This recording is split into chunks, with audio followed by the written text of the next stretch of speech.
सावन का महीना शुरू हुआ नहीं, लेकिन सियासत की बूंदें बहुत तेज बरसने लगी हैं। सियासत के इसी शोर में कुछ लोग इतना तेज चिल्लाते हैं कि अपना असली मकसद छिपा लेते हैं, लेकिन हम आपको उसी हल्ले और हंगामे के बीच से असली खबर निकालकर खबरदार आज करेंगे। जहां आज हम सबसे पहले आपको धर्म के नाम पर ठेकेदार बनकर घूमने वालों से खबरदार करेंगे। हम आपको बताएंगे कि कैसे कांवड़ यात्रा में धर्म के नाम पर पहचान वाली पॉलिटिक्स में अब पहलगाम के आतंकियों तक से तुलना होने लगी है। कहा जाने लगा है कि एक तरफ जिहादी सोच है, दूसरी तरफ आतंकी सोच। आज आपको एक मुख्यमंत्री के बंगले पर नई राजनीतिक दस्तक से भी खबरदार करेंगे। जहां बंगले पर ही पूरा चुनाव हुआ, वहां मुख्यमंत्री का नया बंगला अब फिर राजनीतिक विवाद में खींचा जा रहा है। और हम खबरदार करेंगे कि अचानक हार्ट अटैक से बढ़ती मौतों का कोविड वैक्सीन से लिंक जोड़े जाने की जो आशंका है, उस पर आज क्या बड़ी खबर आई है। साथ ही इस पर हम आपको आज देश के 3 बड़े विवाद पर स्वामी रामदेव से अपनी खास बातचीत भी दिखाएंगे। लेकिन सबसे पहले हम बात करते हैं सावन के महीने में कांवड़ यात्रा शुरू होने से पहले कांवड़ यात्रा के रूट पर होती धर्म की ठेकेदारी और धर्म की राजनीति से। अंतरिक्ष में पहुंचे शुभांशु शुक्ला ने तो प्रधानमंत्री नरेंद्र मोदी से कहा था कि अंतरिक्ष से भारत बहुत भव्य दिखता है, लेकिन अंतरिक्ष से भारत की सियासी जमीन को अगर देखा जाए तो शायद नजर आएगा कांवड़ रूट पर दुकान का नाम और दुकानदार की पहचान हिंदू या मुसलमान। खबरदार करता सीधा सवाल है कि आस्था के जिस मार्ग पर कांवड़ लेकर श्रद्धालु चलते हैं, वहां हर साल हिंदू बनाम मुस्लिम की राजनीति देश के एक हिस्से में क्यों होती है? कांवड़ लेकर श्रद्धालु बिहार से झारखंड के बीच भी चलते हैं, लेकिन वहां कोई धार्मिक विवाद जन्म नहीं लेता, जितना कि दिल्ली से लेकर उत्तर प्रदेश और उत्तराखंड तक होता है। कुछ ऐसे जिहादी मानसिकता के लोग हैं जो नाम स्वामी यशवीर महाराज, हिंदुवादी संगठन का नेता, कहते हैं कांवड़ यात्रा मार्ग पर जिहादी मानसिकता वाले हमारे देवी देवता के नाम से दुकान चलाते हैं, धर्म भ्रष्ट करते हैं। जिहादी मानसिकता के लोग हैं जो होटल, ढाबे, चाय की दुकान, मिठाई की दुकान, जूस की दुकान हमारे देवी देवताओं के नाम से या भ्रमित नाम से चलाते हैं। नाम एसटी हसन, समाजवादी पार्टी के पूर्व सांसद, कहते हैं आतंकी मानसिकता से भरे लोग पैंट उतरवाकर कांवड़ रूट पर धर्म जांच रहे हैं। पहलगाम के अंदर भी क्या पैंटें नहीं उतरवाई गई थी? पहचान नहीं पूछी गई थी? फर्क यह है कि उन्होंने गोली मार दी। इन्होंने पैंटें जब देखा कि ये हिंदू भाई हैं तो उन्होंने क्या पैंटें पहन लो। तो टेररिज्म का मतलब सिर्फ यही नहीं है कि गोली मार दो, टेरराइज करो इंसान को। तो ये टेरराइज क्यों कर रहे हैं? महाराज के सम्मान में। नाम सचिन सिरोही, खुद को हिंदू सुरक्षा संगठन का मुखिया बताते हैं और इनकी तो मांग है कांवड़ यात्रा के दौरान मुस्लिम 15 दिन तक दुकान ही बंद कर लें।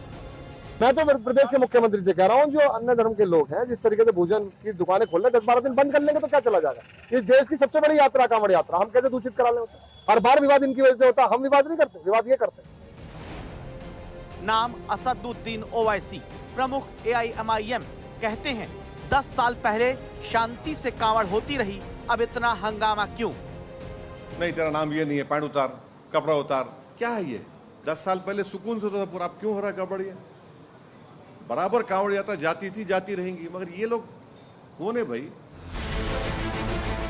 आस्था की सबसे बड़ी यात्रा पर जिहादी बनाम आतंकी, मुस्लिमों की दुकान बंद बनाम तमाशा क्यों चालू वाला राजनीतिक शोर इस वक्त उठा है, जिससे आज आपको हम खबरदार कर रहे हैं। दरअसल उत्तर प्रदेश में सरकार ने कहा है कि कांवड़ यात्रा मार्ग पर खुले में मांस नहीं बिकेगा। होटल, ढाबा, दुकान संचालक को अपना नाम बाहर जाहिर करना होगा। उत्तराखंड में भी सरकार ने कहा है कि जो नियम ये वाला नहीं मानेगा उसे 2 लाख तक का जुर्माना भरना होगा, कानूनी कार्रवाई होगी। दिल्ली में भी सरकार कह रही है कि कांवड़ रूट पर मीट की दुकानें बंद करा दी जाएंगी। कांवड़ यात्रा आपकी 11 जुलाई से शुरू होनी है। दिल्ली, उत्तर प्रदेश, हरियाणा, उत्तराखंड के 4 से 5 करोड़ लोग दावा होता है कि आस्था से जुड़ी इस बड़ी यात्रा में सावन के महीने में शामिल होते हैं, गंगा जल लाकर अपने घर के पास शिवालय पर चढ़ाते हैं। यूं तो कांवड़ यात्रा झारखंड, बिहार में भी होती है, लेकिन कभी धर्म के नाम पर विवाद वहां नहीं सुनाई पड़ता। हाँ, हर साल अब दिल्ली, यूपी, उत्तराखंड कांवड़ रूट पर धार्मिक विवाद का अखाड़ा जरूर बन जाता है। कुछ ऐसे जिहादी मानसिकता के लोग हैं जो क्या इसकी वजह यशवीर महाराज जैसे हिंदूवादी नेता भी हैं? इस सवाल की वजह सुनने के लिए इस बयान को सुनिए। हमने अब निश्चय किया है कि 5000 हिंदू वीर इस निरीक्षण में रहेंगे और कोई भी इस प्रकार के जो थूकने मूत्र वाला गैंग है, उनकी इस प्रकार की घृणित कार्य की दुकान नहीं चलने दी जाएगी। जो भी वहाँ हिंदू समाज के लोग भोजन करते हैं या फल जूस है, कोई भी खाद्य पदार्थ का सामान खरीद करके खाते हैं, तो उसमें ये लोग पूरे कांवड़ मार्ग पर हमारा निरीक्षण रहेगा। प्रदर्शन उनका तब तक जारी रहेगा जब तक कि वो हमारे देवी देवताओं का नाम नहीं हटाते, और इस बार भी प्रशासन सहयोग करेगा। प्रशासन का सहयोग होने का दावा करके इन यशवीर महाराज और इनके समर्थकों ने ही फिर मुजफ्फरनगर में हिंदू रक्षक ठेकेदार के तौर पर उस कांड को अंजाम दिया जिसका समर्थन कोई नहीं कर सकता। मुजफ्फरनगर के पंडित जी वैष्णो ढाबा पर पहुंचकर हंगामा शुरू हुआ। दावा किया कि पंडित जी वैष्णो ढाबा के पेमेंट स्कैनर पर मुस्लिम समाज से जुड़ा नाम आया, इसलिए फिर यहां पर कर्मचारियों का आधार कार्ड मांगना यशवीर महाराज की बनाई टीम ने हंगामे के साथ शुरू किया। ढाबा कर्मचारियों का आरोप ये तक है, आधार कार्ड न दिखाने पर पैंट तक उतरवा कर धर्म की जांच की जाने लगी। मैंने पैंट तारी, पहले आधार कार्ड चेक करा, आधार कार्ड है नहीं खोएगा, और क्या नाम मुझे नंगा करने को तो ये लोग बीमार चल रहा, देखो बीमार चल रहा, बाबूजी में बीमार चल रहा, टेक का तरह होगा तभी। किसने करने की कोशिश की? इन्हें ना वो लौंडा काला लौंडा वो अब नू देख रहे मुसलमान हो क्या हो या तू? मैं हिंदू झूठ नहीं बोल रहा। होटल पे मैं यहाँ काम करूँ। कौन सा होटल है? एक बात और बता दीजिए। पंडित जी का। जिस पंडित ढाबे पर पहुंचकर धर्म के इन कथित पहरेदारों ने आरोपों के मुताबिक नीचता का काम किया, वहां कुछ गलत नहीं हो रहा था। सिर्फ नाम पंडित ढाबा था और दावा है इस ढाबे के मालिक मुस्लिम थे। संचालक और सब मालिक मुस्लिम है, कर्मचारी सब मुस्लिम है और नाम पंडित ढाबा लिखा हुआ है। तो इसलिए 24 घंटे का समय है, 24 घंटे के अंदर अंदर अपना नाम लिख ले, नहीं तो यहाँ हमारा 24 घंटे के पश्चात धरना प्रदर्शन होगा और जब तक नाम नहीं लिखा जाएगा तब तक धरना प्रदर्शन चलता रहेगा। सवाल है कि यशवीर महाराज जैसे लोगों को क्या इस गुंडाई की छूट दी गई, जिनके शब्द सुनकर लगता है ये खुद ही कानून का डंडा साथ लेकर चलते हैं, जिनके गुंडे समर्थकों ने पैंट तक उतरवाकर धर्म की पहचान का घिनौना काम करना शुरू किया। और इनके लिए खबरदार करता सवाल है, क्या यशवीर महाराज जैसे धर्म के ठेकेदारों को छूट दी गई क्योंकि पुलिस यशवीर महाराज पर सीधी कार्रवाई नहीं करती? जहां तुरंत गिरफ्तारी होनी चाहिए वहां नोटिस भेजकर खाना पूर्ति होती है। नोटिस भी यशवीर महाराज नहीं बल्कि उनके 6 समर्थकों को भेजकर मानो पुलिस अपना चेहरा बचाने में जुटी है। क्या यही वजह है कि यशवीर महाराज सरकार और पुलिस को चुनौती, चेतावनी देने लगते हैं? यकीन मानिए अगर कार्रवाई नहीं हुई तो ठेकेदारी बढ़ती जाएगी, विवाद बढ़ता जाएगा।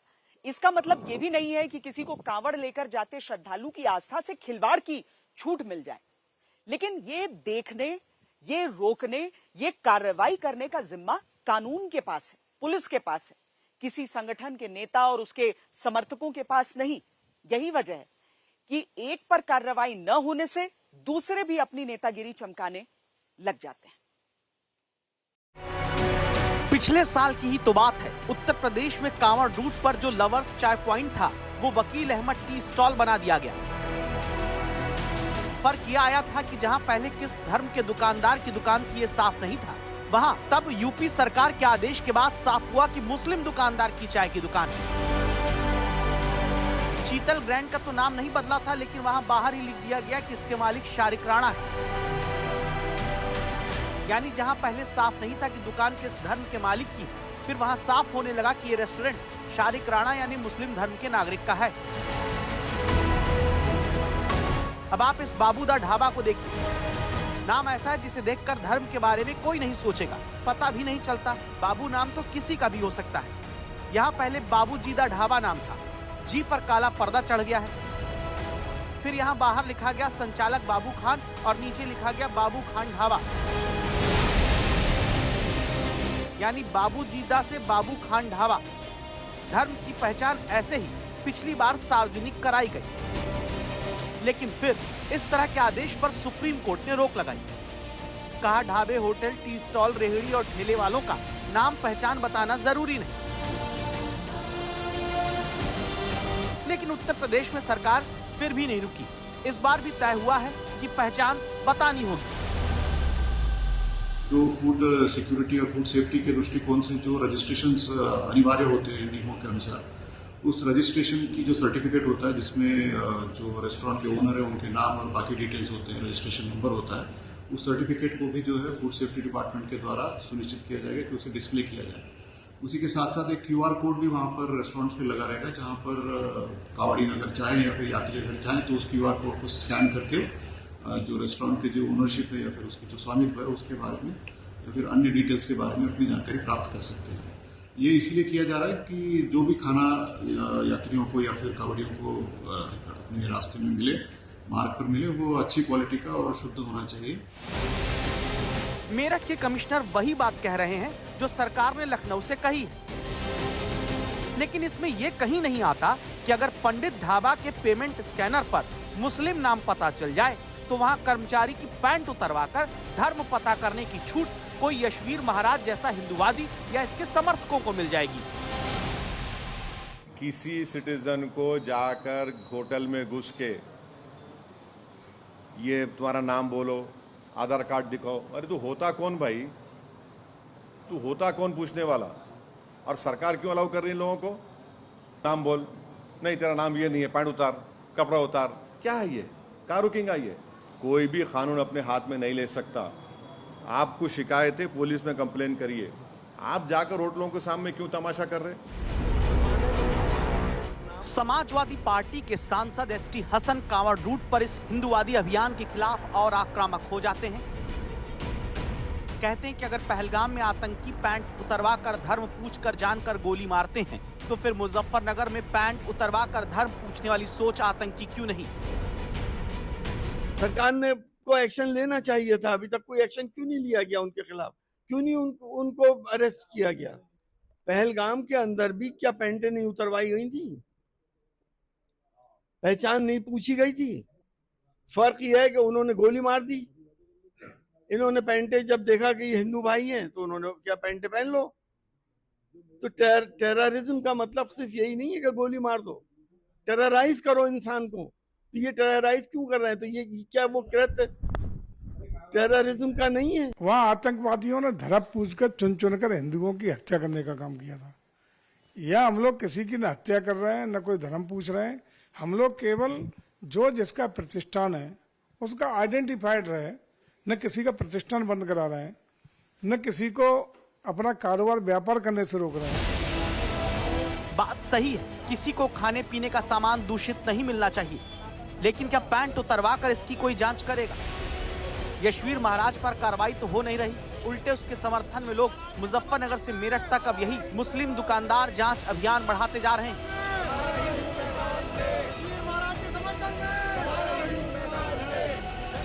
अब देखिए ये लोग मेरठ में क्या कर रहे हैं। ये यशवीर महाराज के साथ मिलकर भगवान वाराह की तस्वीर लेकर दुकानों पर बांट रहे हैं, इस दावे के साथ कि तुम हिंदू दुकानदार हो तो भगवान वाराह की तस्वीर लगाओ।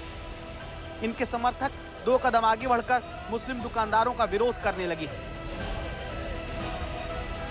उनके आधार कार्ड से पहचानेंगे, उनका जो बारकोड है उससे पहचानेंगे। लेकिन मैं तो पहचान की बात ही खत्म कर रहा हूँ। मैं तो प्रदेश के मुख्यमंत्री से कह रहा हूँ, जो अन्य धर्म के लोग हैं, जिस तरीके से भोजन की दुकानें खोल रहे, 10-12 दिन बंद कर लेंगे तो क्या चला जाएगा? इस देश की सबसे बड़ी यात्रा कांवड़ यात्रा हम कैसे दूषित करा लें?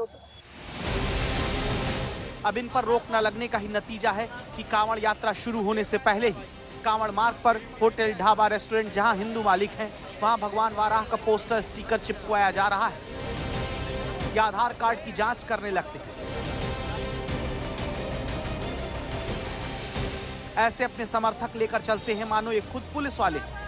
क्या वाकई यूपी में सुरक्षा व्यवस्था अब यशवीर महाराज जैसे लोगों के कंधों पर आ गई है, या फिर इन्हें ऐसे मकसद से छोड़ा गया जिससे सियासत होती रहे, विवाद बढ़ता रहे, धर्म के नाम पर खाई खींचती रहे?